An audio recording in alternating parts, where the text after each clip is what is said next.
Chock. I'm the Executive Director and founder of the Ukulele Guild of Hawaii. What we have is just a display of ukulele making process, what specific jigs and particular jigs go in the sequence of going from point A to endpoint B in making an ukulele. So it gives the public a chance to see the various components and jigs that make up a whole ukulele and the various parts.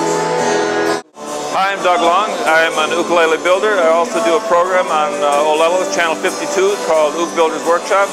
Check it out sometime if you have a chance. I build ukulele.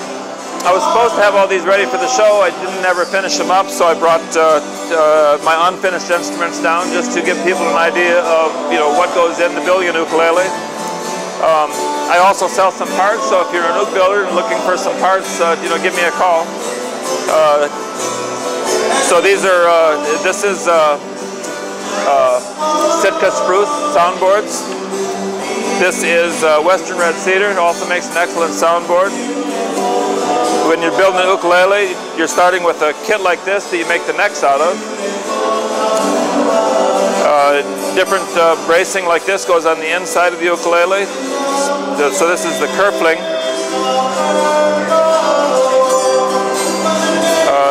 Additional bracing.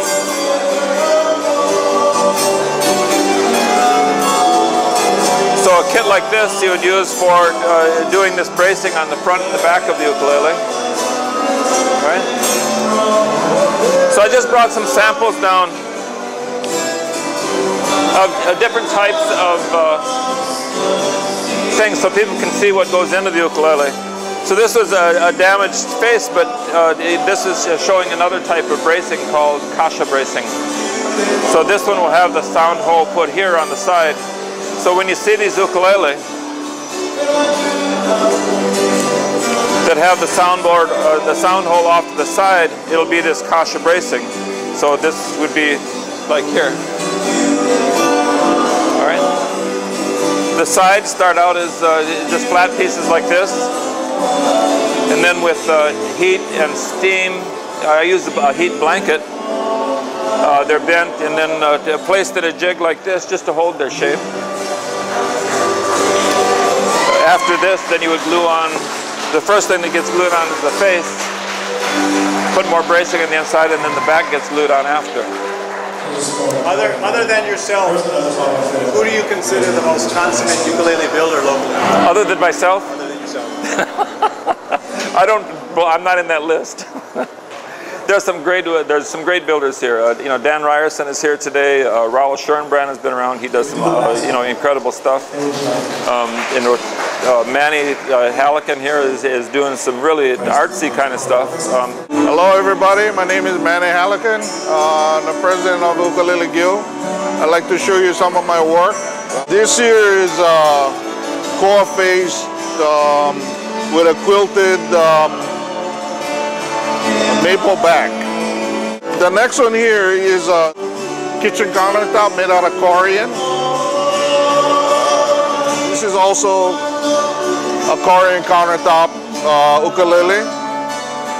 The sound is a very mellow, smooth sound.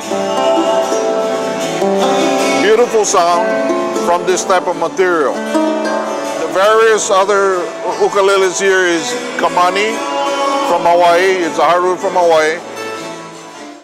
This is a Spanish version of the 10-string tipple, which comes out steel string, but I made this nylon string version. This last piece here is a full body core and an inlay of a turtle and a Hawaiian Islands with abalone purflings, also on the headstock abalone. Very unique, unusual grain. A very interesting and enjoyable work. Thank you guys. Other people that are doing some, kind of stretching the boundaries a little bit. Steve Saito, does stuff. He's doing some aluminum body stuff. He's doing some carbon fiber, to build, which is pretty interesting.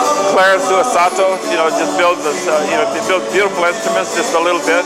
I saw some of Howard Tanaka's stuff here. Just really builds some nice instruments too. I think you saw Raven Ravery builds the Chock ukulele. So we really have a representation of some really incredible builders. Well, and then Mike Chock. Mike Chock, he is kind of different because anytime you build an ukulele, you have to build a set of jigs to build that ukulele. So if you build a jig, you want to make a few ukuleles out of that one jig. Mike builds one per design. So he builds a full set of jigs, makes one ukulele, builds another set of jigs, makes one ukulele. So you'll see his is, he was doing a fruit series. So he's doing a mango shape, he was doing a papaya shape, these different fruits, which is kind of interesting.